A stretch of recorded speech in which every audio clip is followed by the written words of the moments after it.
भीमा सहकारी साखर कारखान्याच्या कर्मचाऱ्यांनी 30 महिन्याच्या पगारासाठी जिल्हाधिकारी कार्यालयासमोर आंदोलन केले।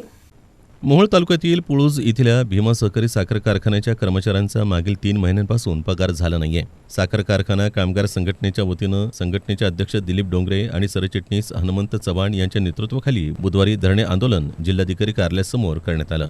मागील 30 महिन्यांपासून कर्मचाऱ्यांचा पगार झाला नसल्यानं कर्मचाऱ्यांचे हाल होत आहेत, त्यांना अडचणींचा सामना करावा लागत आहे। दरम्यान कामगारांना काही न देता बाहेर कंत्राटी कामगारांकडून कारखान्यातील कामं करून घेतली जात आहेत। कंत्राटी कामगारांना काम देण्याला संघटनेचा विरोध असून संघटनेच्या मागण्यांचा तातडीने विचार न केल्यास यापुढे तीव्र आंदोलन करण्याचा इशारा भीमा सहकारी साखर कारखाना कामगार संघटनेचे अध्यक्ष दिलीप डोंगरे आणि सरचिटणीस हनुमंत चव्हाण यांनी दिला। हे आमचं फायनल पेमेंट आणि थकीत पगारी प्रॉव्हिडंट फंड ह्या वस्तू कारखान्यानं भरलेल्या नाहीत।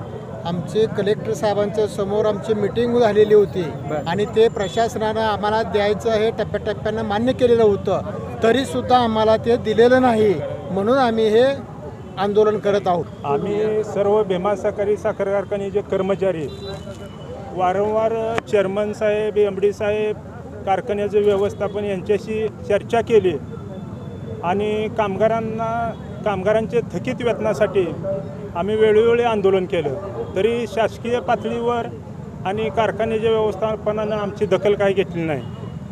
त्याच्यामुळं आम्ही हे आंदोलन चालू केलेलं आहे। किती दिवसापासून या आंदोलनाप्रसंगी रमेश काळे, संतोष भोसले, संजय चव्हाण, भारत पवार, सुरेश डोंगरे यांच्यासह भीमा साखर कारखान्याचे कर्मचारी मोठ्या संख्येनं उपस्थित होते।